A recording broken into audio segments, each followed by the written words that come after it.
Que bênção poder cantar da palavra do Senhor, poder falar daquilo que cremos a respeito da sua palavra. Ela realmente não passará.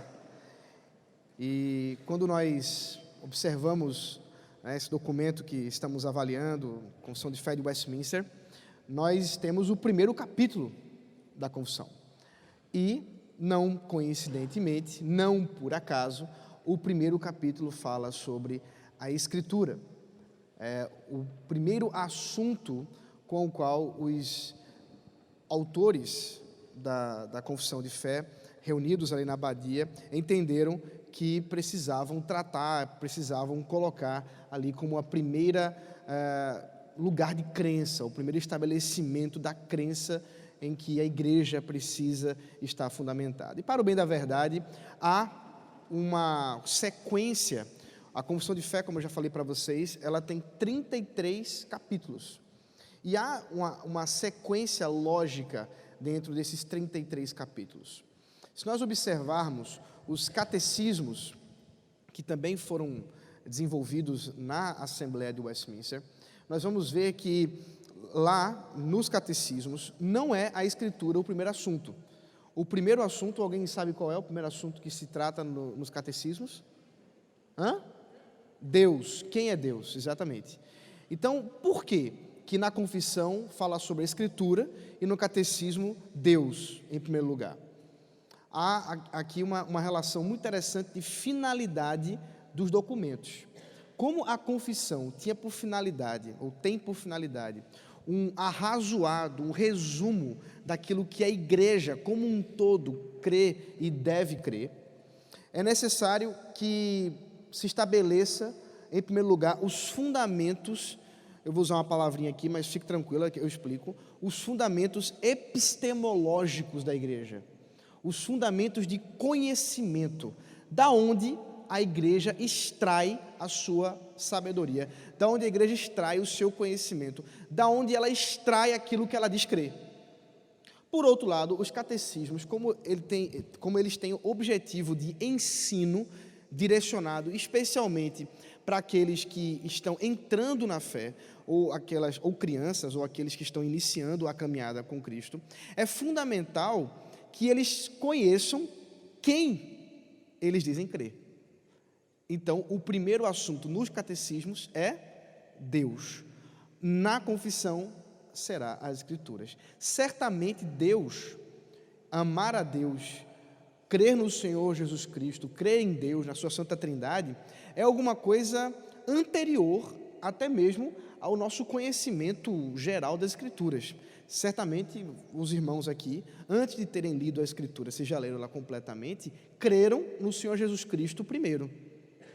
Alguns casos são excepcionais, mas em geral nós cremos e então passamos a ter um relacionamento com sua palavra.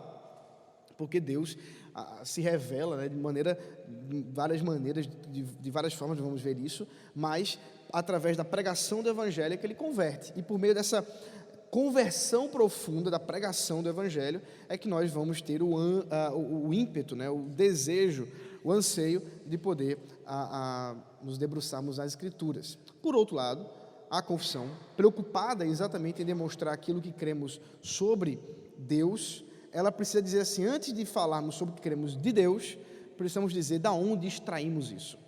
E aí, nós temos o primeiro capítulo da Confissão de Fé de Westminster, que diz respeito às Sagradas Escrituras, que diz respeito àquilo que se crê sobre a Bíblia. E apesar de ser ainda o primeiro capítulo, de estarmos iniciando a nossa caminhada com relação às doutrinas aqui esboçadas, esse realmente, o primeiro capítulo, em primeiro lugar, é o capítulo mais importante de toda a confissão, porque uma vez que a doutrina a respeito das Escrituras seja modificada, todo o resto será. E é por isso, que é o segundo ponto, é que nós vamos observar que todas as heresias, todas as seitas, todos os ataques à fé cristã começam nas Escrituras.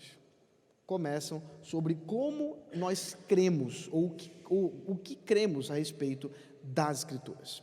Por isso é extremamente importante que tenhamos estabelecido o que a Bíblia diz a respeito dela, que temos estabelecido o nosso relacionamento declarado de maneira clara e organizada o que cremos a respeito das Escrituras. Portanto, vamos observar, eu vou ler com vocês, e enquanto leio, faço a exposição daquilo que está aqui dito, né? Então, pode passar a primeira sessão. A confissão, ela tem 33 capítulos e dentro de cada um desses capítulos existem sessões. A depender de cada assunto, vai ter terão mais ou menos sessões. No caso da confissão com relação ao primeiro capítulo, se eu não me engano, são 10 sessões. E é o que vamos tentar expor nessa noite. Se não der tempo, para a gente também não sair daqui muito tarde, nós continuamos na semana que vem. Muito bem, diz assim o texto: ainda que a luz da natureza e as obras da criação e da providência de tal modo se manifestem a bondade, a sabedoria e o poder de Deus, que os homens ficam inexcusáveis, contudo, não são suficientes para dar aquele conhecimento de Deus e da sua vontade necessário para a salvação. Por isso, foi o Senhor servido, em diversos tempos e diferentes modos, revelar-se e declarar à sua igreja aquela sua vontade. E depois, para melhor preservação e propagação da verdade, para o mais seguro estabelecimento e conforto da igreja, contra a corrupção da carne e malícia de Satanás e do mundo, foi igualmente servido fazê-la escrever toda. Isto torna indispensável a Escritura Sagrada, tendo cessado aqueles antigos modos de revelar Deus, a sua vontade ao seu povo. Muito bem, vocês perceberam que eu dei alguns destaques dentro do que está estabelecido aí, a fim de mostrar aquilo que chama a atenção, especialmente em nossos dias. Essa primeira sessão, ela trata daquilo que na teologia nós chamamos de revelação geral e revelação especial de Deus.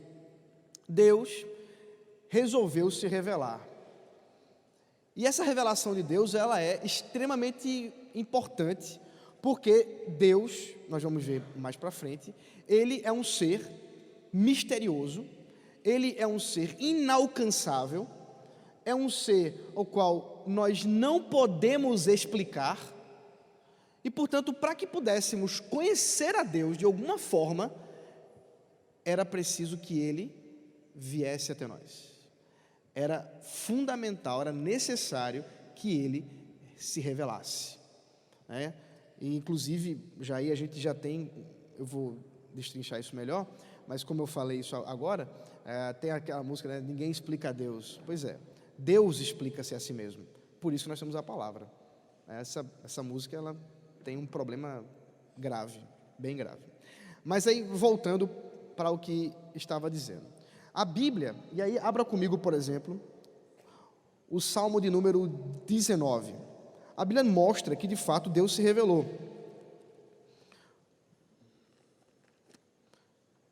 E essa revelação de Deus, primeiramente, ela se manifesta nas coisas que foram criadas por Deus. Veja o Salmo 19.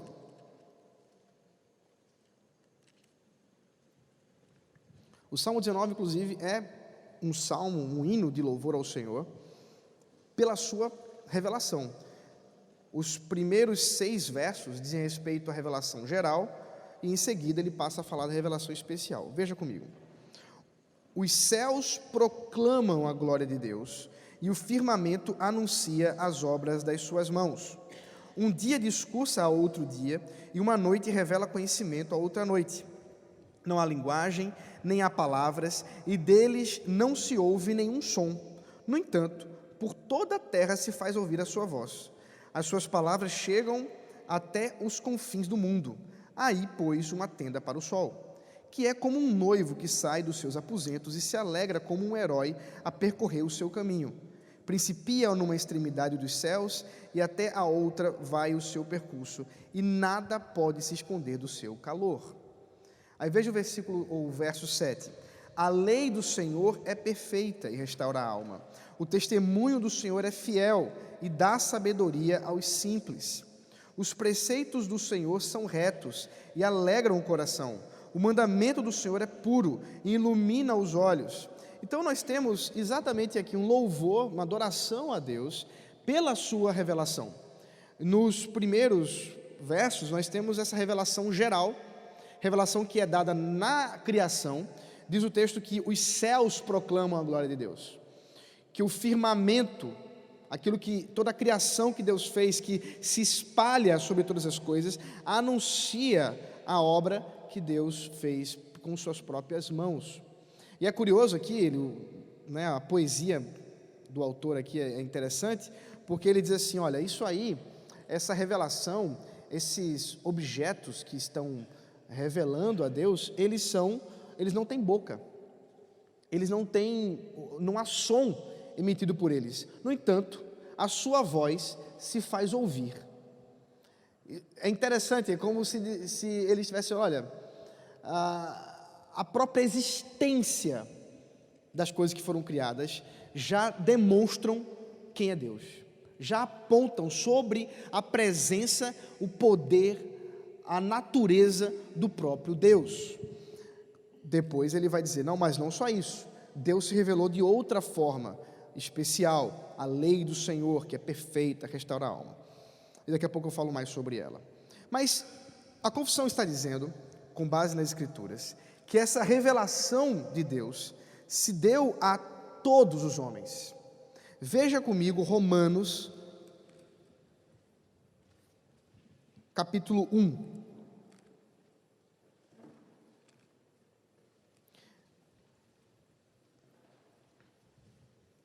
E aqui nós temos o texto clássico a respeito da revelação geral, onde Deus se revela tanto na criação, como Ele se revela ao homem, diretamente.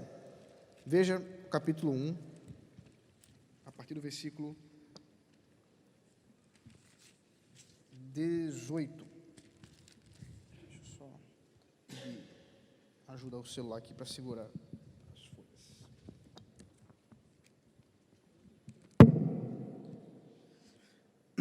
Versículo 18, capítulo 1, versículo 18. A ira de Deus se revela do céu contra toda impiedade e injustiça dos seres humanos, que por meio da sua injustiça suprimem a verdade. Pois o que se pode conhecer a respeito de Deus é manifesto entre eles, porque Deus lhes manifestou. Porque os atributos invisíveis de Deus, isto é, o seu eterno poder e a sua divindade, claramente se reconhecem desde a criação do mundo, sendo percebidos por meio das coisas que Deus fez. Por isso, os seres humanos são indesculpáveis, porque, tendo conhecimento de Deus, não o glorificaram como Deus, nem lhe deram graças. Então aqui nós temos o apóstolo Paulo fazendo uma digressão a respeito do ser humano, e ele vai mostrar que a ira de Deus está sobre a humanidade.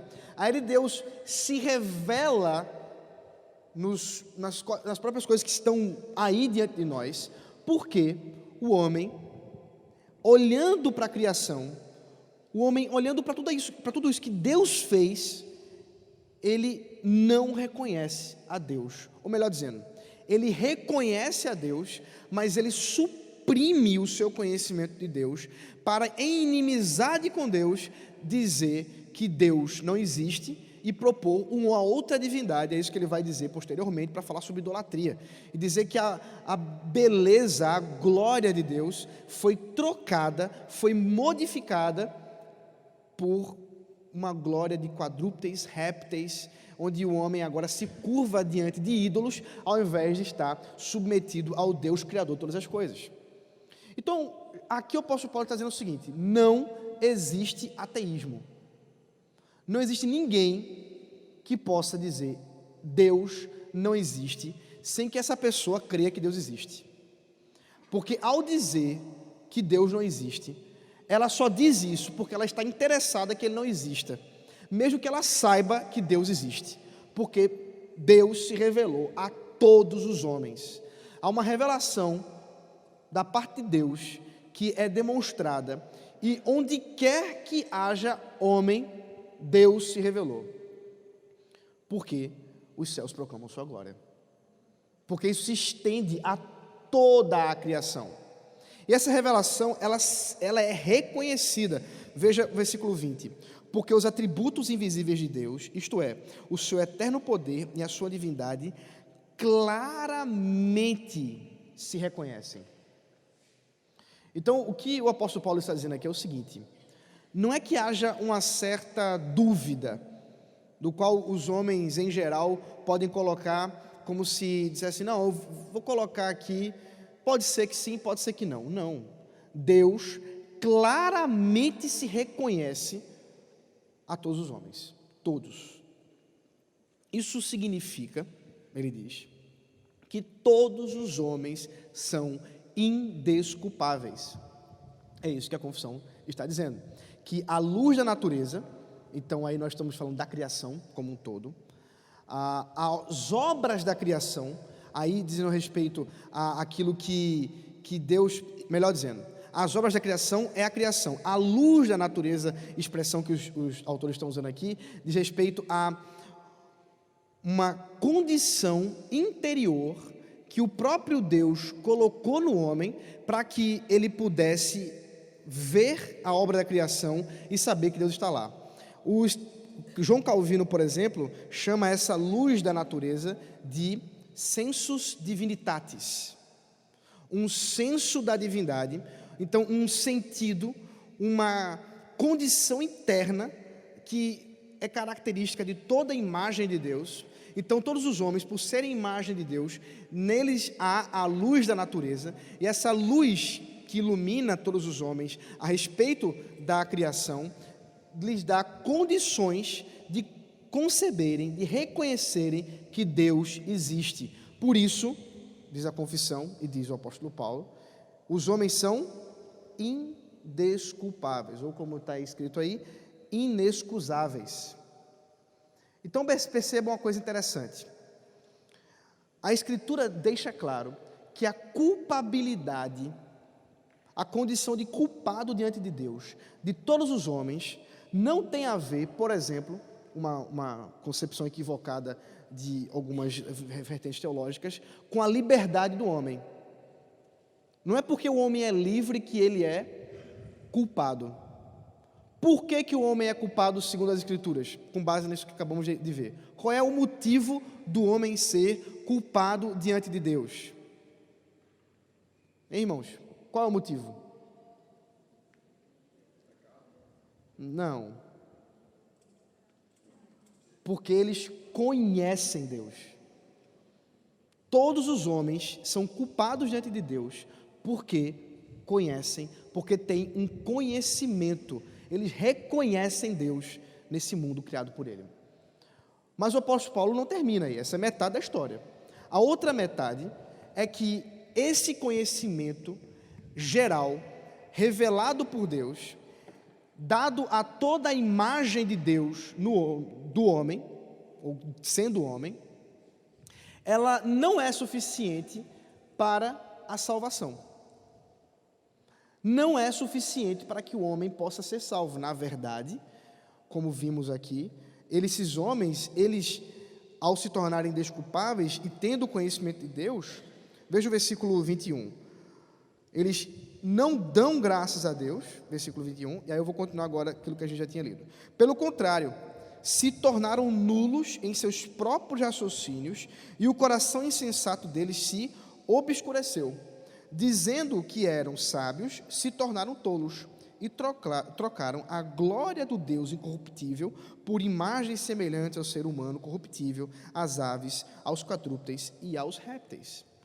Então, por causa do pecado, o homem culpado diante de Deus conhece Deus, mas ele troca, muda, corrompe, perverte esse conhecimento que ele tem de Deus em glória a ídolos, quadrúpedes, répteis, seres humanos. Então, o que deveria acontecer quando o homem olhasse o sol? Como vimos lá em Salmo 19. O sol que aquece. Ele diria assim, rapaz, isso foi criado por Deus. Glórias sejam dadas a Deus. Mas o que acontece na idolatria humana? Glórias sejam dadas ao sol. Então eles tornaram aquilo que era uma criatura em Criador, em Deus. E por causa dessa idolatria, eles continuam culpados diante de Deus. Esse conhecimento, portanto, não é suficiente. A revelação geral de Deus, esse conhecimento geral de Deus, não trouxe o conhecimento salvífico. E como é que alguém pode ser salvo? Como é que alguém pode encontrar salvação? A confissão diz: contudo, não são suficientes para dar aquele conhecimento de Deus, de sua vontade, necessário para a salvação. Por isso, foi o Senhor servido em diversos tempos e de diferentes modos revelar-se e declarar à sua igreja aquela sua vontade. Então Deus teve de se revelar de maneira especial, específica. E essa revelação especial de Deus, essa revelação direta de Deus, tem a ver com seus eventos salvíficos e redentivos, que apontam de maneira última para quem? Para Jesus, porque Ele é a revelação perfeita. Ele é a imagem exata do ser de Deus. Veja comigo Hebreus capítulo 1.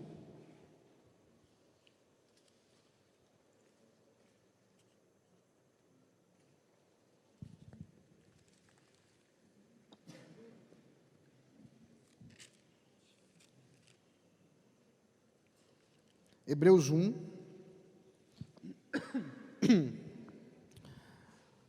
versículo 1.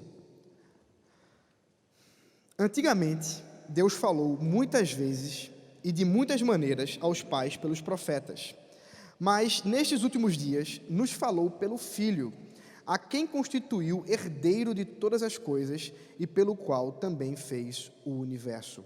O Filho, que é o resplendor da glória de Deus e a expressão exata do seu ser, sustentando todas as coisas pela sua palavra poderosa, depois de ter feito a purificação dos pecados, assentou-se à direita da majestade nas alturas, tendo se tornado tão superior aos anjos, quanto herdou mais excelente nome do que eles.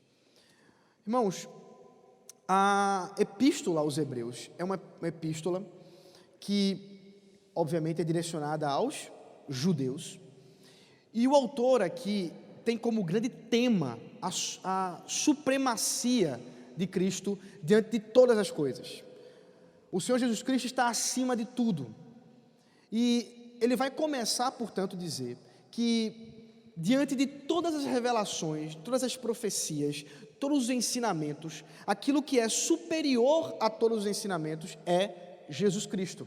Jesus é a revelação superior, perfeita, plena e completa. Então, como é que Deus se revelou? O autor diz: antigamente, Deus falou de muitas maneiras.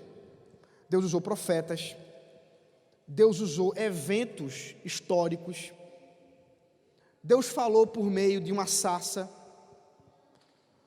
Deus falou por meio de trovões, Deus falou de muitas maneiras, inclusive, Deus revelou a sua santa vontade nas tábuas da lei que foram entregues por anjos. Isso era uma crença comum dos judeus, isso não está claro na Escritura, mas os judeus acreditavam que anjos foi que entregaram as tábuas da lei a Moisés.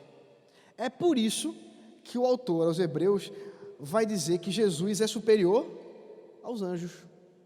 A superioridade dele aos anjos é porque os anjos revelaram a lei de tábua e Jesus revelou a lei do coração, a lei de carne, porque ele é a lei encarnada, ele é o cumprimento perfeito da lei, de modo que Jesus é essa revelação máxima, suprema, a qual todas as revelações antigas apontavam, e nele se cumpre tudo. Portanto, Jesus é a revelação especial de Deus. Por isso que ele é a palavra de Deus. Por isso que ele é a palavra. E, portanto, ele é essa revelação final de Deus. Ele é esse cumprimento pleno e perfeito. De modo que a Escritura Sagrada diz respeito plenamente, perfeitamente sobre Jesus. Jesus é o grande tema das Escrituras. E assim, se fôssemos dizer de maneira resumida, enquanto a criação é a revelação geral, a Bíblia é a revelação especial.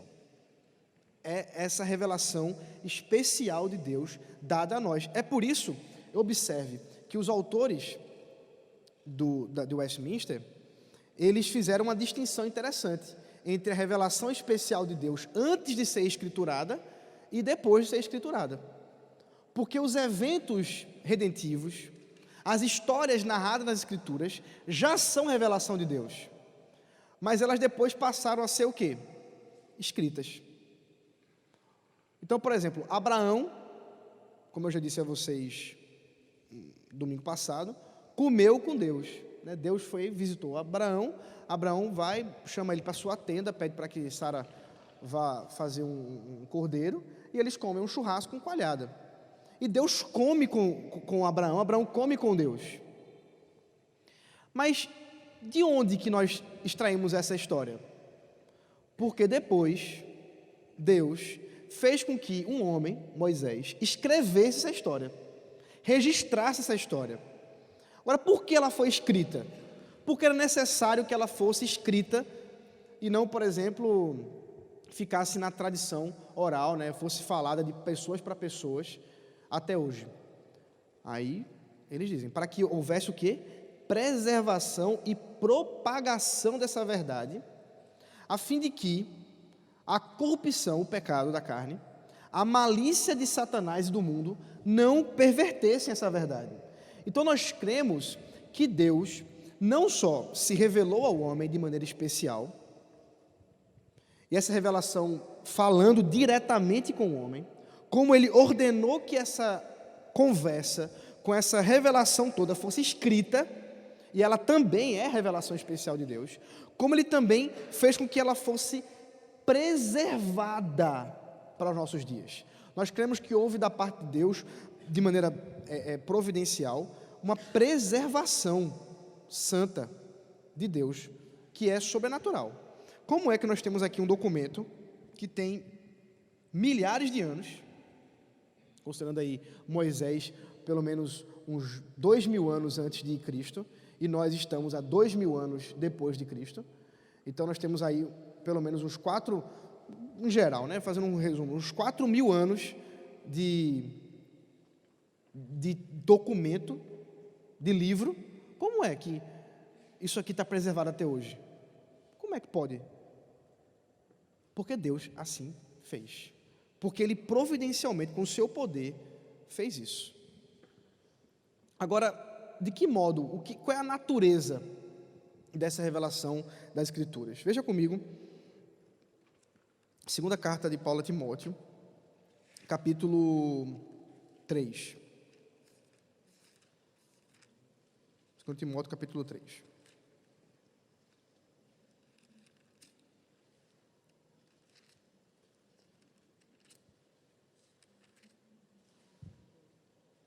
Versículo 14 ao 17.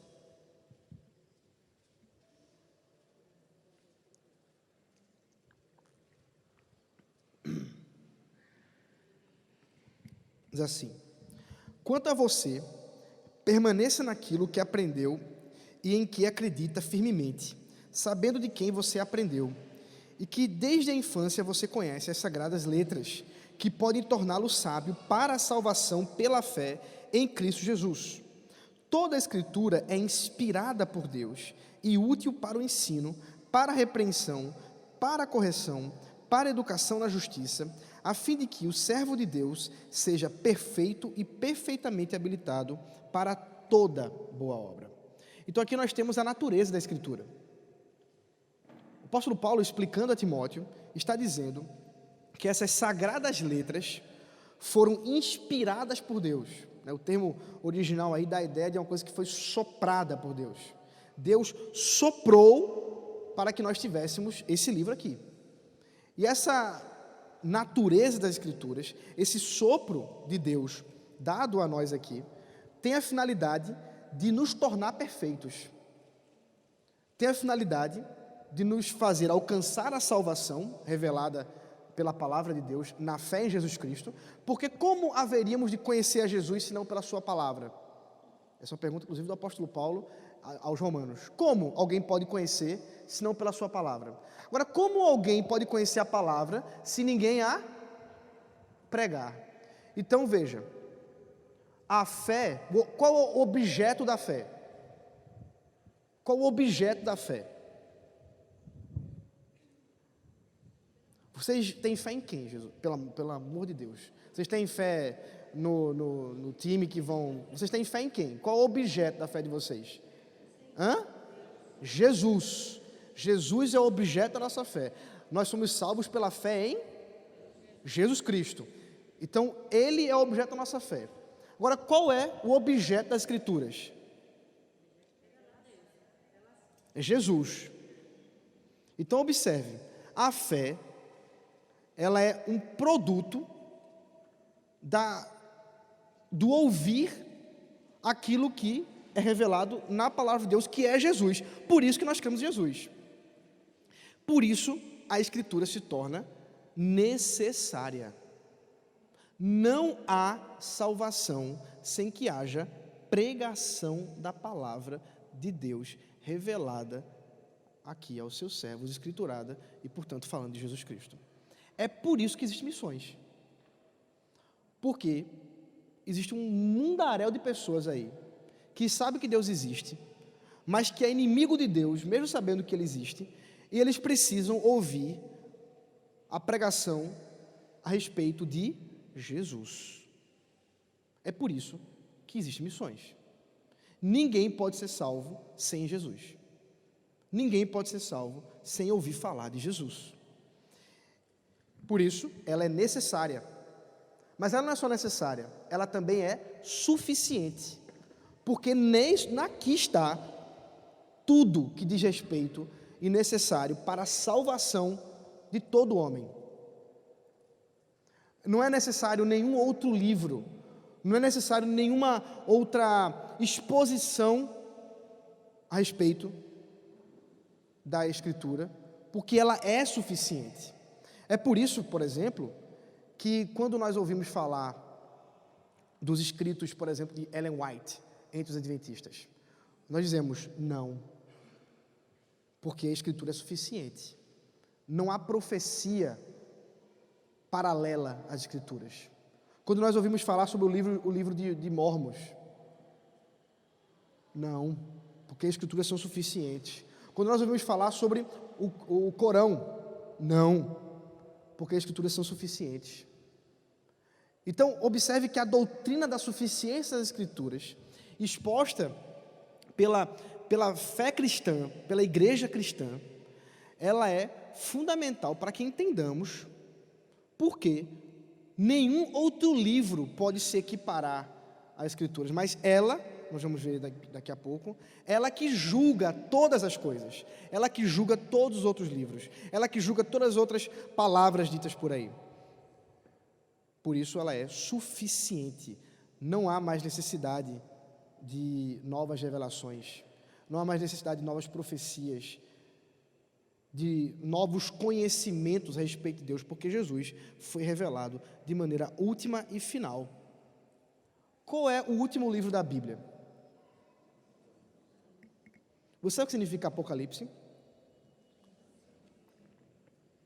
É uma palavra grega, que significa revelação, porque é a primeira palavra do livro, revelação de Jesus Cristo. Não é revelação de João, não. Isso é muito interessante, porque, na verdade, quando você lê o texto, você observa quem é que se revelou a João ali. Quem é que se revelou? Jesus. E tudo que João viu, quem foi que apresentou para ele? Foi Jesus. Dá até para dizer que Jesus é mais autor do livro do que João. É o livro que Jesus escreveu, Apocalipse. Agora ele é uma visão, Aí tem uma série de questões interessantes, interpretativas, que eu não vou entrar agora, mas que são extremamente interessantes. Inclusive as cartas, as 7 cartas às 7 igrejas da Ásia. Quem é o autor das cartas? Que se apresenta logo no começo das cartas. Quem é o autor? É João? É Jesus. É ele que se apresenta, a assinatura é dele. É muito interessante isso. Agora, por que esse é o último livro da Bíblia? Porque diz respeito aos acontecimentos que o Senhor Jesus Cristo revelou a respeito das coisas que aconteceram, estavam acontecendo e que iriam acontecer. Para que novas revelações? Para que novas profecias?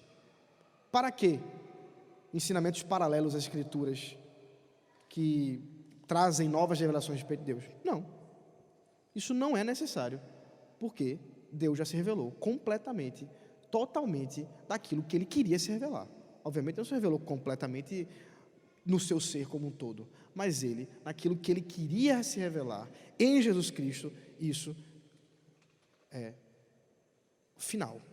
Por isso que termina essa primeira sessão dizendo que essa forma que Deus fez, essa forma que Deus se revelou, ela cessou. Nós cremos que a revelação de Deus cessou. Deus não precisa se revelar mais, né? Você não precisa orar, Senhor, revela a tua vontade.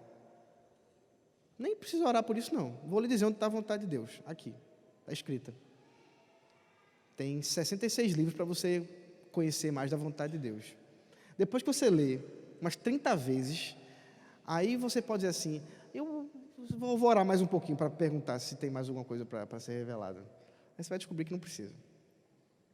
Não precisa, a vontade de Deus já está revelada. É aqui que está a vontade de Deus, revelada, suficiente, autoritativamente, necessária e final, completa para todos nós. E assim, é isso que nós cremos. É isso que nós cremos. Eu vou passar para a próxima sessão, mas antes dela, para a gente não perder o bonde, alguém quer fazer alguma pergunta a respeito de tudo isso que foi dito agora, nesse ponto? Diga lá.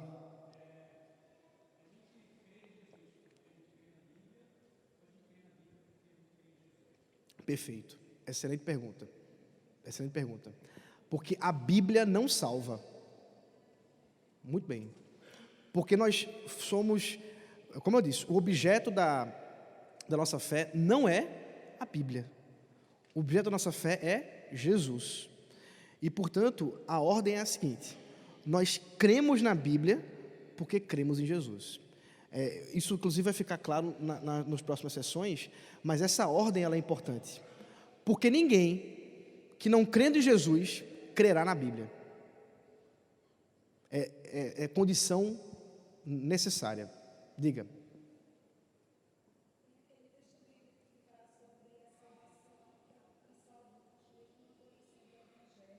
Uhum. Uhum.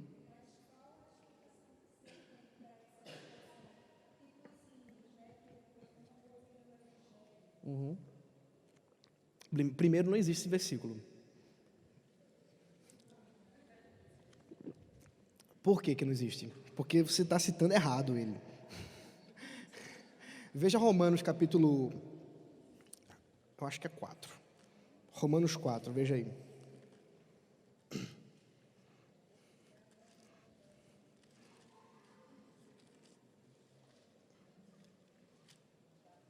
Não é 4, deixa eu ver aqui. É porque Bíblia Nova é um problema. Você decora onde estão as coisas e aí agora eu vou ter que descobrir.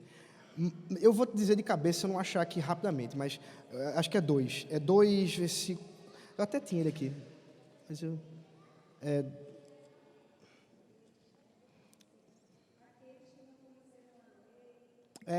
Eu sei o texto. Eu só estou querendo achar para a gente poder ler ele. Mas se não, eu vou dizer ele direto.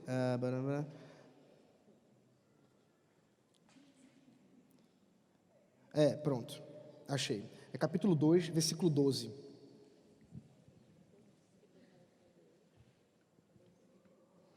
Veja só que interessante. Isso, 2:12. Vamos lá. Assim, todos que pecaram sem lei também sem lei perecerão. O que está dizendo aqui? É que os gentios, que não têm a lei escrita, eles são indesculpáveis. Eles morrem porque pecam. Então eles não são salvos. É o contrário. Aí vamos continuar. E todos os que pecaram sob a lei serão julgados pela lei. Então, os judeus são julgados pela lei que eles conhecem. Porque justos diante de Deus não são aqueles que somente ouvem a lei, mas os que praticam a lei é que serão justificados. Quando, pois, os gentios que não têm a lei, aí a lei escrita, tá? Porque ele vai dizer que vai ter uma lei, sim. Fazem por natureza o que a lei ordena, eles se tornam lei para si mesmo, embora não tenham a lei. Estes mostram a obra da lei que está onde? Gravada no seu coração, o que é confirmado pela consciência deles e pelos seus pensamentos conflitantes, que às vezes acusam e às vezes os defendem, no dia que Deus, por meio de Cristo, julgar os segredos das pessoas para lá. Então, observe que é exatamente o contrário, o que o texto está dizendo. O que o texto está dizendo é o seguinte, olha, existem judeus e existem gentios. Os judeus têm a lei escrita, os gentios têm a lei aonde? No coração. Por quê? Porque eles são imagem de Deus.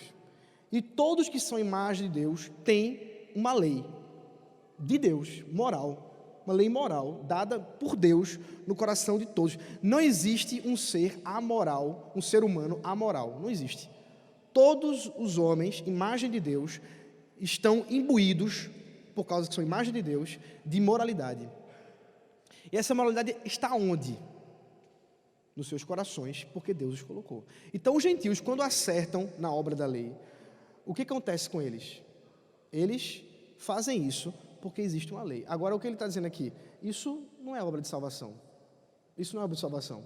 Inclusive, na verdade, o capítulo 1 ao capítulo 3, até o final do capítulo 3, Paulo vai tratar da situação de pecado do homem. É no final do capítulo 3, versículo 21, que ele vai mudar isso. Então, toda vez que você estiver lendo Romanos, você estiver lendo o capítulo 1 ao capítulo 3, pode ter certeza que está falando de pecado. Aí depois ele começa a falar de salvação. Então, é uma exposição bem completa da anatomia do coração pecaminoso do homem. E é o que o apóstolo Paulo está fazendo aqui, isso referindo-se a judeus e a gentios. Então, não existe salvação fora de Jesus. Aí a sua segunda pergunta é, e os índios? Isso. Para onde vão? O que vocês acham? Deixa eu jogar essa pergunta para a galera.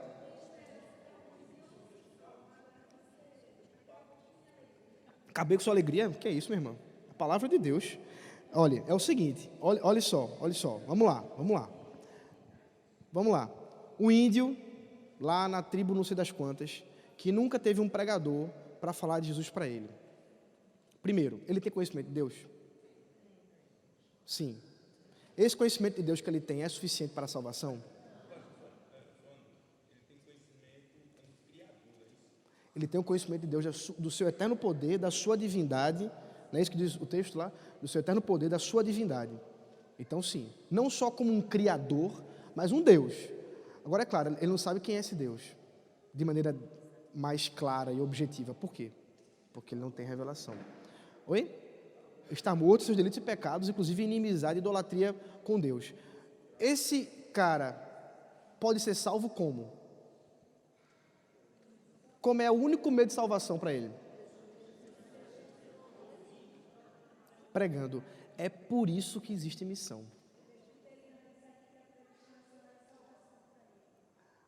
Não, se ele for um eleito, vai ser salvo, com certeza. Agora, o meio ordinário pelo qual o Senhor Deus se faz revelar no corações dos homens é a pregação do Evangelho. Meus irmãos, vejam bem, a gente nem entrou nesse assunto ainda, eu não vou entrar em predestinação, ainda que esse assunto tangencie, mas vejam bem, olha o raciocínio. Se esses índios que têm conhecimento geral de Deus fossem salvos por esse conhecimento geral de Deus, havia necessidade de missões, de evangelização? Na verdade é o seguinte, se alguém fosse pregar o evangelho para eles, seria para levar a condenação, porque eles iam saber mais, o suficiente para serem culpados. Então o melhor na verdade era não evangelizar, não vamos fazer missões porque as pessoas já estão salvas lá. Olha que doutrina louca. Não. O que a Bíblia revela claramente é que o nosso chamado, lá, inclusive em Romanos, capítulo 11, né, o apóstolo Paulo vai dizer o seguinte: como ouvirão se não há quem pregue? Como? É por isso que ele vai concluir dizendo o quê? Que os pés daqueles que anunciam o evangelho são o quê? São formosos. São formosos, porque eles anunciam o evangelho. Eles anunciam àqueles que nunca ouviram. Essa é a emergência ou a urgência da missão, minha gente. Se você até hoje não tinha consciência disso, então você vai agora compreender por que a gente não pode dormir sem evangelizar. Porque tem um monte de gente para o inferno. Isso é verdade.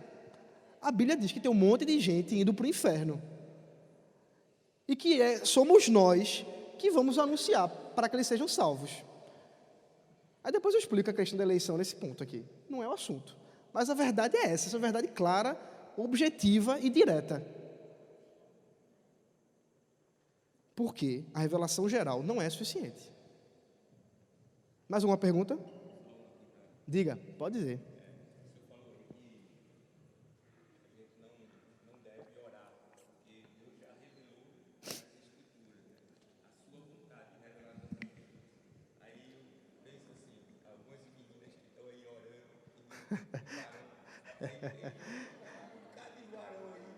Exatamente. Aí Deus já revelou o varão, né? O problema, inclusive, é interessante isso. O autor aqui do comentário da confissão, né, o Chad Van Horn, ele comentando exatamente essa parte aqui, ele cita um livro da época de um dos eu vou usar o termo técnico só para vocês saberem. Na época da abadia de Westminster, os teólogos eram chamados de divines. Então, quando você vê a capa original da Confissão de Fé, tem lá escrito by divines, né? Então eles eram os divinos. Mas não é porque eles eram assim sagrados, é porque eles estudavam a divindade, né? Então é isso é o mínimo que eu espero de vocês quando forem conversar comigo, é me chamar de divine. Então é o seguinte, tinha um autor que escreveu um livro que ele dizia o seguinte, lá tem a citação do dicionário, que havia pessoas nesse período que diziam assim, Deus me revelou a pessoa que você deve casar. Aqui, século XVII, tá, gente? Não estou falando século XX e XXI, não. E aí, os divines de Westminster, né, os autores de Westminster, dizendo assim, olha, não tem esse papo, não. A revelação é da Escritura. Você não tem dizendo que vai revelar quem é que vai casar, não. Porque os princípios estabelecidos por Deus já foram dados aqui. Né? Inclusive, tem umas histórias interessantes. Eu já fui pentecostal, os irmãos sabem disso. Quando eu estava no seminário pentecostal, tive um professor, que era o diretor do seminário, Thomas Fodor, que ele contava uma história dele. Ele é um canadense, né? Eu sei que algumas pessoas conhecem ele. Então, o pastor Thomas conta que quando ele chegou no Brasil, jovenzinho, loirinho, olhos azuis, aquela coisa toda, ele ia pregar nas igrejas, convidado. Um belo dia, uma irmãzinha chegou para ele e disse, pastor, ele estava sem a esposa dele estava em casa. Ela falou, pastor, Deus está me dizendo que é para o senhor casar com a minha sobrinha, neta, uma coisa assim. Ele disse, tá bom, meu irmão, tá bom. Eu vou perguntar à minha esposa para ver o que ela acha sobre isso e tal. Então, são coisas que acontecem, realmente, termina sendo até engraçado, até entre aqueles que acreditam numa certa proporção de revelação. Então, vejam bem, mais alguma pergunta desse aspecto? A gente pode orar para que Deus revele a sua palavra a nós, né, de maneira a nos iluminar. E aí nós vamos conhecer a vontade dele. Mas ficar pedindo assim para Deus, diga, Senhor, a sua santa vontade, eu quero te ouvir. Né? Então, aquela citação que tem por aí, um meme, né? Se você quer ouvir a voz de Deus, leia. Se você quer ouvir de maneira audível, leia em voz alta. Então, então é isso aí. Diga.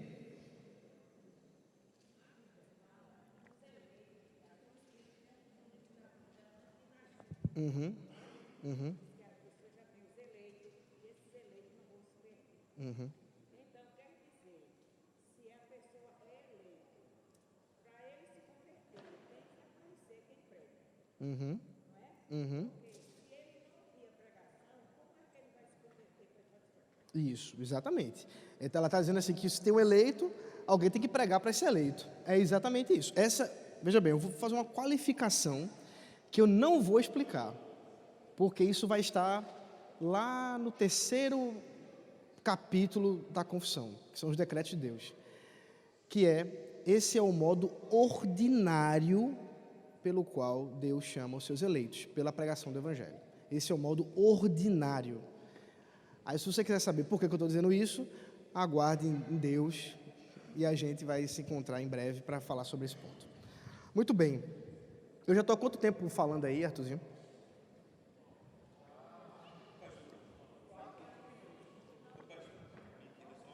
Diga. Nas horas de decisões.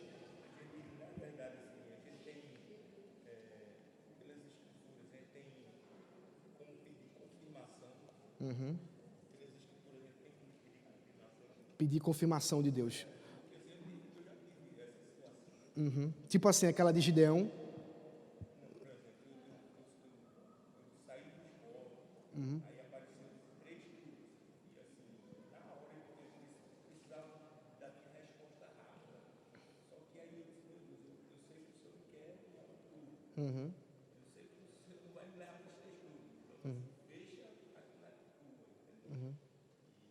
E Deus fez isso. Isso é obra da providência de Deus. Nós conhecemos a vontade de Deus também pela sua providência, pela forma como Ele governa e dirige a história. Então, Deus faz isso sim, sem dúvida alguma. Agora, só lembrando que eu citei o exemplo de Gideão, os irmãos lembram de Gideão, do algodãozinho, né? É Gideão ou Jefté, eu sempre confundo, é Gideão, né? Do algodãozinho. Aquilo lá não é um exemplo de fidelidade ao Senhor, né? É um exemplo de incredulidade. E haja incredulidade, porque molhava, secava, e o camarada não queria fazer nada. Meu filho, se você não quer... Mas, porque, inclusive, o livro de Juízes é um exemplo, uma sucessão de exemplos de péssimos homens.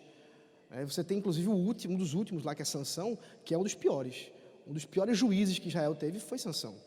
É um homem terrível, né? Um mulherengo, assassino, enfim, uma série de coisas. A gente tem os heróis e tal, cuidado. Ainda que Sansão, pela fé, né, depois de ter sofrido tudo aquilo, promoveu ali, matou mais do que na sua morte do que na vida, isso Hebreus fala, mas cuidado quando a gente for exaltar os personagens da Bíblia, que a gente pode estar exaltando coisas ruins. E aí, esse caso de Gideão é um exemplo. Sim, é claro que Deus age na sua providência e nos confirma dessa forma, Ele faz isso sim, sem dúvida alguma. E a gente pode orar, claro, Deus me ajuda a tomar essa decisão aqui, eu preciso de luz nesse assunto, me dá condições. A palavra de Deus nos dá princípios. Existem pontos aqui desse nosso capítulo, que eu já vi que aí não vai terminar ele, que diz respeito a isso, as questões de princípios e questões da luz da natureza mesmo, das questões relacionadas ao dia a dia, nosso correr da vida, que são coisas da cultura e etc., que nos ajudam a entender algumas coisas para obedecer a Deus. Também envolve, tem um monte de coisa aí que está relacionado. Não só trabalho, né? Vou descobrir qual vai ser minha profissão. Deixa eu ler aqui um texto. Aí vai lá, não é assim. Muito bem, eu vou entrar um pouco, eu vou tentar pelo menos entrar aqui na sessão 2 e a gente depois continua. Já vi que a coisa, mas é isso mesmo, gente. Eu quero ir devagar, especialmente nesse momento, que são os fundamentos, porque se a gente vai bem aqui, no resto vai ser mais fácil. Quando a coisa ficar mais encorpada, aí a coisa vai ser mais tranquila. Então, vamos lá. Isso, sessão 2. Tá meio estranho isso aí, né? Mas eu vou ler daqui e vocês conseguem acompanhar. Sob o nome de Escritura Sagrada ou Palavra de Deus Escrita, incluem-se agora todos os livros do Velho e Novo Testamento, que são os seguintes, todos dados por inspiração de Deus, para serem a regra de fé e de prática. O Velho Testamento, então você tem aí o cânon que você tem na sua Bíblia, normal, e o Novo Testamento. Então, aqui nós temos declarado, de maneira clara e expressa, quais são os livros da Bíblia, qual é o cânon da palavra de Deus. Cânon é uma palavra que não é comum, não sei se quantos já ouviram ela, mas vem de uma palavra grega, acho que grega, cané, que significa, hebraico, eu estou em dúvida, parece uma língua, ou hebraico ou grego, que agora não me lembro, que significa vara de medir, que era uma vara usada na época para, obviamente, medir as coisas, parecido com aquilo que a gente, às vezes tem uma fita métrica com uma vara, e você usa aquele de 1 metro e tal, você usa uma medida, então era usado, era chamado desse jeito. Então, o que o cânon, no final das contas, é? O cânon é um conjunto de livros, que é a Escritura, onde, sob um critério estabelecido, foi dito que são esses livros e nenhum outro que está a palavra, o que é a palavra de Deus. Os critérios são os seguintes. Primeiro, critérios internos. Nós vamos ter a questão de tema. O grande tema das Escrituras é Jesus Cristo. Portanto, esses livros que não estivessem falando sobre Jesus e que tivessem algum destoamento daquilo que foi dito por Jesus, não poderiam, obviamente, ser incluídos no cânon. O estilo, né, então envolvia a própria forma como eles foram escritos. E, é claro, aqui é um ponto importante, um autorreconhecimento da igreja ou do povo de Deus nos períodos. Então, veja bem, eu não sei, quantos já assistiram ou leram o livro chamado, o filme, né? O Código da Vinci? Né? Então, aquilo ali é uma mentira desgraçada. Eu lembro que em 2005, quando saiu o livro, eu estava no cursinho e havia um amigo meu ateu que, tentando me evangelizar ao ateísmo, usou o Código da Vinci. E foi por causa da leitura e estímulo por causa dos estudos nesse danado Código da Vinci que eu terminei para o seminário em 2006. Então, os ataques que ele faz ali são uma bobagem. Na verdade, qualquer pessoa que estudou um pouco de história e de arqueologia sabe que aquilo ali não prospera em nada. Mas ele diz lá que houve um concílio no início da igreja que decidiu qual eram os livros da Bíblia. Isso nunca aconteceu. Nunca houve um concílio na igreja primitiva que decidiu qual era ou quais eram os livros do Antigo e Novo Testamento. Não teve, isso não aconteceu. O concílio que vai discutir isso é o Concílio de Trento, em 1536, não estou tentando levar de cabeça, que é católico, que foi, na verdade, para responder aos protestantes, responder à reforma protestante, que é uma parte da contra-reforma. Mas antes disso não teve. Como é que a igreja sabia o seu cânon, sabia os livros que eram para ser lidos? Porque a igreja reconhecia eles de maneira automática. O apóstolo Paulo mandou a carta e mandou ler, disse que aqui é a palavra de Deus, pronto. A igreja lia a palavra de Deus, está ali. Então você vai ter, tanto no Novo Testamento, o reconhecimento a respeito do Antigo Testamento. Pedro, por exemplo, dizendo que o Antigo Testamento é a palavra de Deus. Depois assim, o apóstolo Paulo também, o que ele está escrevendo também é. E que tem pessoas aí que estão pervertendo isso. Porque o que ele escreve é difícil. O danado é que a carta de 1 Pedro é uma coisa complicadíssima para entender, né? Ele fica acusando os outros, mas ele também não foi muito simples, não. Então, você tem um reconhecimento quase que automático por parte da igreja, especialmente no Novo Testamento, especialmente na igreja cristã.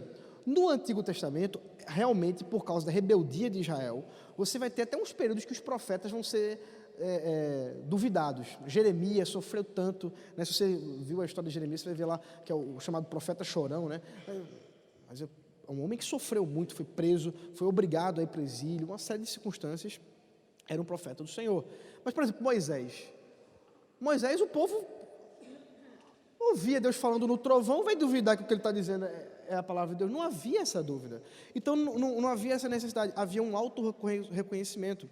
Porque, na realidade, como eu disse, nunca houve uma reunião, nunca houve um estabelecimento do cânon. O que houve foi um reconhecimento por parte daqueles que creem em Jesus Cristo. Aqueles que creem em Jesus creem também na sua palavra e, portanto, eles reconheciam isso. Mas é bem verdade que há um testemunho externo da Escritura.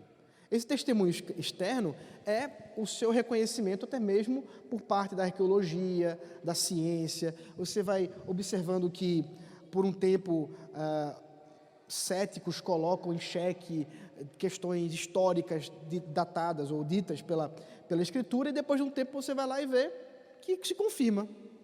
Então, tudo isso demonstra que esse cânon do Antigo e Novo Testamento que nós estamos vendo aí, Gênesis e tal, até Malaquias, depois Mateus até Apocalipse, foi alguma coisa muito natural, um movimento muito natural por parte da igreja, e é isso que nós cremos ser inspirado por Deus para serem regra de fé e prática inspirada, né, autoritativa, de maneira última, né, como palavra de Deus. Isso aqui é a palavra de Deus e nada mais. De modo que os apócrifos... Bota mais um ponto aí, por favor. Veja aí o ponto 3 e o 4. Os livros geralmente chamados apócrifos, não sendo inspiração divina, não fazem parte do cânon da Escritura. Não são, portanto, de autoridade da Igreja de Deus, na Igreja de Deus, nem de modo algum podem ser aprovados ou empregados, senão como escritos humanos. Então nós estamos falando aí, por exemplo, apócrifos, são os livros que a Igreja Católica adotou para si após o Concílio de Trento. Então, se você foi católico, você tem familiares católicos, você tem uma Bíblia católica, você vai ver que há livros a mais no Antigo Testamento. Tobias, Judite, 1 Macabeus, 2 Macabeus, Sabedoria, Eclesiástico e Baruque, assim como algumas passagens de Esther e Daniel. Esses livros que foram adicionados nunca foram tratados pela Igreja como escritura sagrada. Nem Jerônimo, que traduziu, que é considerado um santo para a Igreja Católica Romana, porque traduziu as escrituras para o latim, tradução essa que até hoje é muito valorizada pelos romanos, ele acreditava que eram escritos inspirados por Deus. Ele colocou, inclusive, em separado no cânon. No entanto, no Concílio de Trento, porque há doutrinas católicas que se baseiam de alguma maneira nesses escritos, que estão fundamentadas nesses escritos, no Concílio de Trento, os romanos decidiram que é sim escritura sagrada e que são apóstatas e hereges todos aqueles que dizem que não são, que é o nosso caso para eles, né? Como disse Lutero, né? Como fez Lutero, a gente queima isso aí na fogueira, né? Para a gente não importa nem um pouco. Então, o que nós temos é que esses livros que são apócrifos, eles não são inspirados por Deus, são apenas escritos humanos e têm seu valor histórico. No caso de Macabeus, por exemplo, nós temos aí a história do Hanukkah, a festa das luzes dos judeus. Jesus, inclusive, no Evangelho de João, porque Jesus é chamado de a luz que ilumina o mundo, né? João fala esse termo. E Jesus aparece na festa das luzes.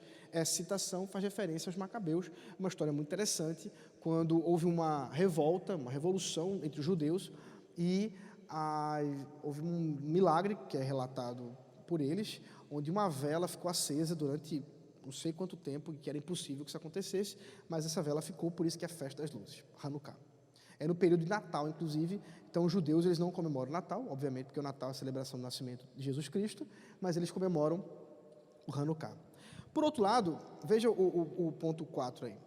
A autoridade da Escritura Sagrada, a razão pela qual deve ser crida e obedecida, não depende do testemunho de qualquer homem ou igreja, mas depende somente de Deus, a mesma verdade, que é o seu autor. Tem, portanto, de ser recebida, porque é palavra de Deus. Então, o que nós temos aqui é uma autenticação da palavra de Deus. Por quê? Veja bem, se fosse necessário alguém dizer, seja a igreja, seja um outro livro, que a Bíblia é a palavra de Deus, se fosse necessário isso, quem estaria acima de quem? Aquele que autentica ou aquele que foi autenticado? Aquele que foi autenticado.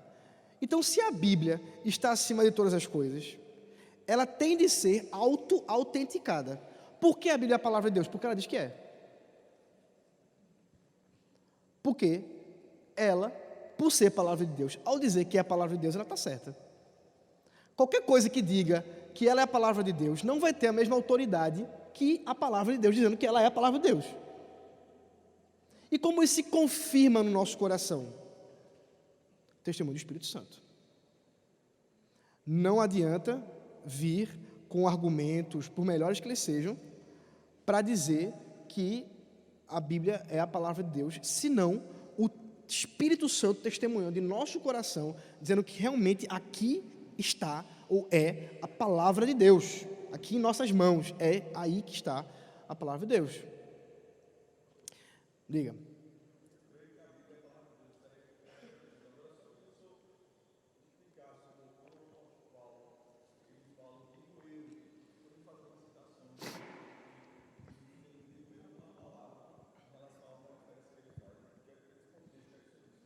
Ele diz, mais uma vez, aquele problema da citação, né? A irmãzinha nem está mais aqui, nem está mais entre nós. Mas assim, não é digo eu, não a palavra. Paulo está dizendo, digo eu, não o Senhor. Por quê? No caso lá de 1 Coríntios, capítulo 7, 8, agora, mas ali, 1 Coríntios, ele está dizendo o seguinte, Jesus instruiu diretamente, isso está narrado nos evangelhos, sobre o assunto que ele está citando lá, que é um assunto, inclusive, sobre casamento. Jesus está falando sobre isso. Agora, eu falo aquilo que ele não falou. Então, eu vou adicionar, na verdade, ele não está diminuindo, não, ele está aumentando. Ele está assim, aquilo que o Senhor falou está em pé de igualdade com o que eu estou dizendo. Como é que ele pode dizer um negócio desse? Se não for por inspiração divina. Então, perceba que é exatamente o contrário. Esse é um dos casos que nós vamos encontrar dessa atestação de que o que ele está dizendo realmente é palavra de Deus. Então, para encerrar, veja o último ponto, a seção 5. É a última que eu vou ler hoje, tá, gente? Já estamos no horário avançado. Diz assim, pelo testemunho da igreja, podemos ser movidos e incitados a um alto e reverente apreço da Escritura Sagrada, a suprema excelência do seu conteúdo e eficácia da sua doutrina, a majestade do seu estilo, a harmonia de todas as suas partes, o escopo do seu todo, que é dar a Deus toda a glória, a plena revelação que faz do único meio de salvar-se o homem. As suas muitas outras excelências incomparáveis e completa perfeição são argumentos pelos quais abundantemente se evidencia ser ela a palavra de Deus. Então, observe que eles estão dizendo, existem argumentos que dizem que a palavra de Deus é a palavra de Deus. Contudo, a nossa plena persuasão e certeza da sua infalível verdade e divina autoridade provém da operação interna do Espírito Santo, que pela palavra e com a palavra testifica em nossos corações. Aqui nós temos uma função do Espírito Santo muito interessante, porque a teologia reformada crê que a palavra e o Espírito Santo estão de uma forma tal unidas que nós não vemos o Espírito Santo agindo sem a palavra e nem a palavra falando sem o Espírito Santo. Estão unidos. Então, como é que eu sei, no final das contas, que a palavra de Deus é a palavra de Deus? Porque o Espírito Santo, que habita em mim, testemunha isso. Diz no meu coração, isso aqui é a palavra de Deus mesmo. É Deus falando. Deus está falando comigo. Agora, isso significa que não há evidências, não há razões arqueológicas, filosóficas, de várias ordens, para o que nós estamos vendo aqui, a gente dizer que isso aqui tem um status distinto de qualquer outro livro? Tem. Diversos. É um argumento muito bom, por exemplo, que é muito usado pelo um filósofo chamado William Lane Craig, é a ressurreição de Cristo. Os evangelhos relatam que Jesus ressuscitou. Paulo, aos Coríntios, na sua primeira carta, capítulo 15, diz que essa ressurreição foi testemunhada por mais de 500 pessoas. Só existe um documento primário que diz que Jesus ressuscitou. É a Bíblia. Isso significa que se Jesus ressuscitou, e a Bíblia diz que ele ressuscitou, somente ela é a verdade, diante de tudo isso. Então, observe que há uma autenticação da palavra de Deus com relação à doutrina da ressurreição. Agora, aí existe o argumento. Bom, É possível que Jesus não tenha ressuscitado? Qual é a melhor argumentação para aquilo que nós vemos da história? Bom, existem alguns argumentos. Primeiro, havia testemunhas. Pessoas viram Jesus ressuscitado. Ele morreu e ressuscitou. A coisa era tão óbvia que qual foi a tentativa dos judeus para dissuadir que Jesus havia ressuscitado? Vocês lembram qual foi o argumento que eles disseram? Que roubaram o corpo dele. Até hoje, os judeus dizem isso. Que os cristãos roubaram o corpo de Jesus e, portanto, ele não ressuscitou coisa nenhuma. Mas ele foi visto por mais de 500 pessoas. E algumas pessoas delas não criam nele. Por exemplo, Tiago, irmão de Jesus. Tiago, irmão de Jesus, era um incrédulo. Judeu, incrédulo, fiel na sua obrigação de judeu, mas incrédulo. E nós vamos ver que a história conta que ele teve um encontro com Jesus ressurreto. O apóstolo Paulo fala isso. E ele passou a crer. Como que fez isso? Outra coisa, não é normal que alguém morra por uma doutrina falsa que ele mesmo criou. Você pode acreditar numa doutrina falsa e morrer por isso. Mas dificilmente você vai inventar alguma coisa e morrer por isso e por mortes sofridas e de tortura. Que é o caso dos apóstolos. Se os apóstolos inventaram a ressurreição de Jesus, quando Pedro estava crucificado de cabeça para baixo, num sofrimento desgraçado, ele não pensou assim, não, peraí, rapaz, veja bem, eu inventei isso aqui, eu vou morrer assim, besta desse jeito. Mas não foi uma pessoa só não, foram centenas de pessoas. Então, o que mostra que o que a Bíblia diz a respeito de Jesus como ressurreto é verdade. Agora, me diga uma coisa, esse argumento que eu acabei de dar para você, é um argumento bom? É interessante. Agora, um incrédulo vai ser convencido por ele? Não. Como é que a pessoa pode ser convencida? Pelo Espírito Santo. Pela obra do Espírito Santo. Em fazer-nos crer em Jesus e na sua palavra. Por isso que tudo isso que cremos por causa dele, por causa do próprio Deus que revelou. E é assim que nós cremos, é isso que nós cremos. Muito bem, eu vou parar agora, e aí se alguém tiver mais alguma pergunta, aí semana que vem nós continuamos a respeito do primeiro capítulo sobre a Escritura. Fala, Arthurzinho.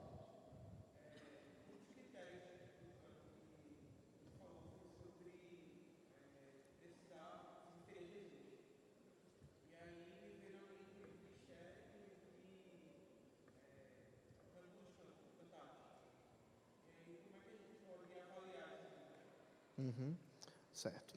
Todos eles estão falando de Jesus. Em Cântico dos Cânticos, Jesus é aquele que cria homem e mulher para glorificar o seu santo nome numa união romântica e sexual que envolve aquilo que ele fez desde o Éden e continuará fazendo até a volta dele. Em Esther, nós encontramos ali o resgate de Deus, a preservação de Deus por meio do seu povo, para o seu povo, por meio de tanto Esther como também do seu tio.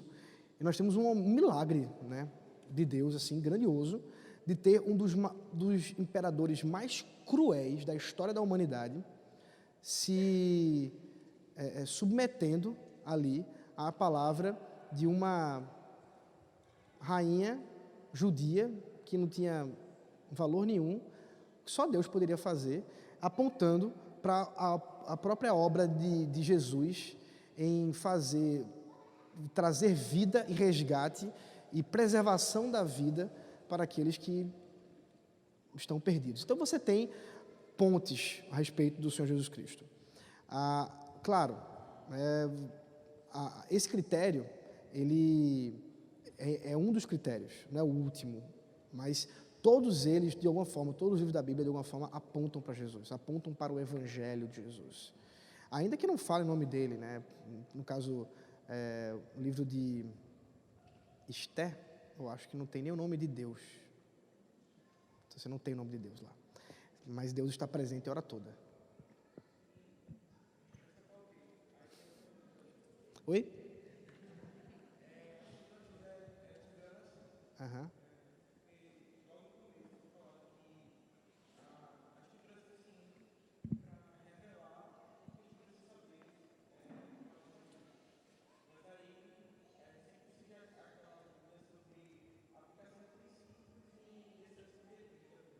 Uhum.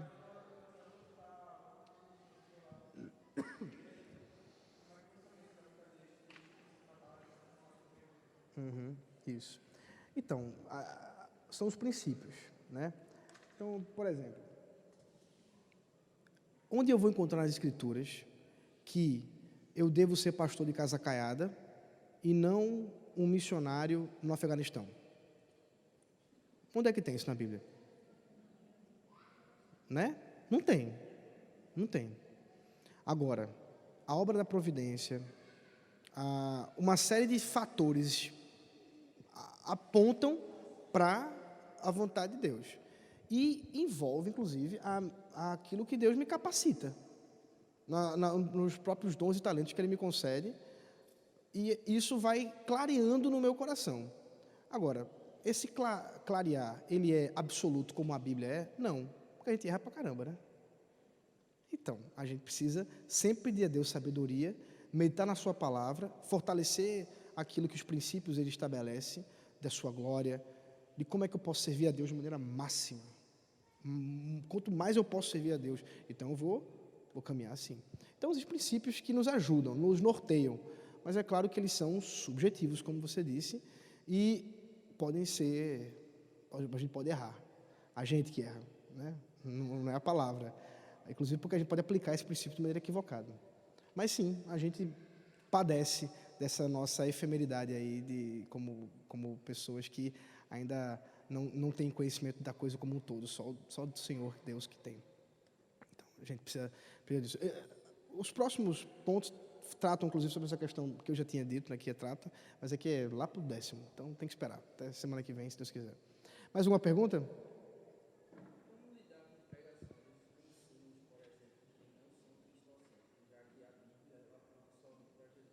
Uhum.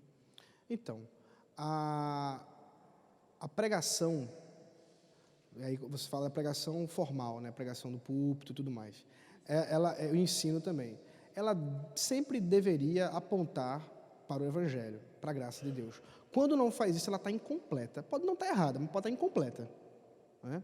E isso é um problema bem grande, na verdade. Nós temos uma tendência a legalismo, a moralismo, né? Eu até já falei isso domingo passado com relação à educação de crianças. A gente tem uma tendência de educar nossos filhos tentando fazê-los obedecer regras e leis, mas às vezes esquecemos de falar da graça, que Jesus obedeceu as leis, a lei do Senhor, e que por causa de Jesus ele pode ter redenção, pode ser salvo, pode ser perdoado por causa da quebra da lei que todos nós fazemos. Então isso faz parte do Evangelho, tem que ser incluído. Mas o que fazer? Orar pelo irmão e ajudar se for possível, né? Mas para a gente, o que fazer, como o nosso chamado é aprender a como aplicar isso de maneira mais viva e real, brilhando Jesus em tudo aquilo que fazemos e ensinamos e proclamamos através das Escrituras, sem dúvida alguma.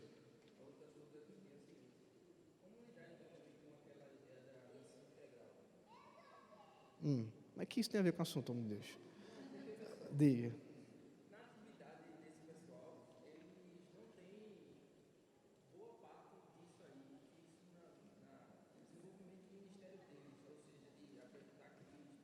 Uhum.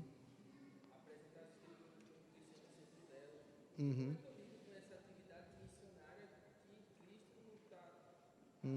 Tá, ok. Ele está perguntando sobre TMI. É Teologia da Missão Integral. É um movimento que nasce a partir dos anos 60 com o Congresso de Lausanne, mas que vai sendo desenvolvido especialmente por René Padilha e Escobar, são nomes importantes desse movimento. E aqui no Brasil, nomes importantes foram Ed René Kivitz, Ariovaldo Ramos e Ricardo Gondim. Infelizmente, especialmente os do Brasil, todos eles não creem em quase nada do que eu acabei de falar a respeito das Escrituras. O primeiro capítulo, realmente, ele foi abandonado por todos esses três aí. No caso de René Padilha, não teria tanta certeza assim.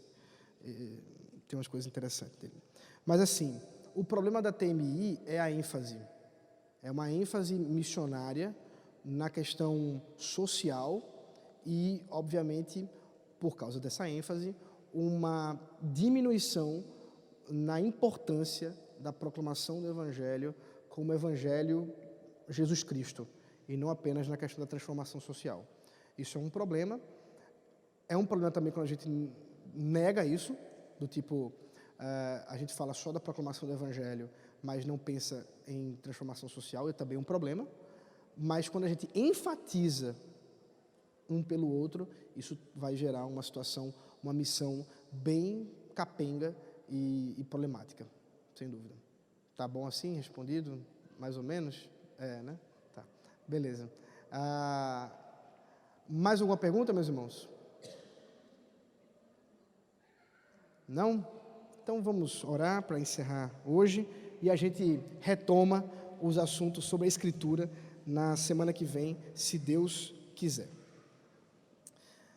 Obrigado, Pai, pelo privilégio que o Senhor nos deu de aprender mais a Tua Palavra, de saber mais sobre a natureza da Tua Santa Escritura, como o Senhor nos deu esse presente tão maravilhoso para que pudéssemos conhecer a Ti de forma tão linda e sobrenatural, onde Teu Espírito Santo entra em nossos corações através da proclamação das Sagradas Letras. Dá, Senhor, que nós possamos amar a Tua Palavra, lê-la, nos, Senhor, dedicar realmente a conhecer mais de Ti por meio dela, e que o Santo Espírito que habita em nós confirme em nossos corações sempre a Tua Palavra maravilhosa falando aos nossos ouvidos, falando aos nossos corações. Leva-nos em paz aos nossos lares e dá-nos uma semana na Tua presença, em nome de Jesus. Amém.